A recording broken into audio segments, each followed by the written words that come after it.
Man ved rigtig meget om, at insulinresistens hænger sammen med et for stort indtag af sukker, men man har aldrig rigtig fundet ud af, hvorfor fedt også har en stor indflydelse på det.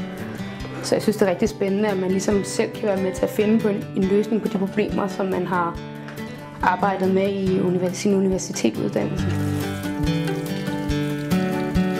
Jeg vidste, at jeg gerne ville læse noget inden for forskning og medicin.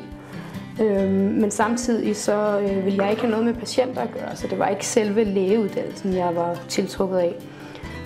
Jeg har også altid haft en interesse inden for sundhed og ernæring, så da jeg fandt ud af, at DTU tilbød en uddannelse, hvor man både kunne kombinere det med sundhedsfremmende fødevarer og lægemidler, så var jeg egentlig rimelig sikker på, at det var det, jeg ville.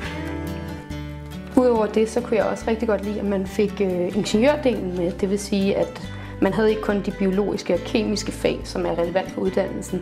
Man har også både fysik og matematik, som gør, at man ligesom også lærer at kunne regne og analysere på de problemstillinger, der opstår. Og det tror jeg er en rigtig stor fordel, når man skal ud på arbejdsmarkedet senere hen at kunne. Lige nu der er jeg i gang med at skrive et fagprojekt om fedtmetabolitter og hvordan de går ind og påvirker immunforsvaret, så man faktisk kan blive insulinresistent, hvis man indtager for meget fedt. Og det synes jeg er super spændende, også fordi det er et emne, man ikke rigtig ved noget om. Så der er muligheder i fremtiden for, at når jeg engang bliver færdig, at jeg faktisk kan komme ud og finde en løsning på det her problem.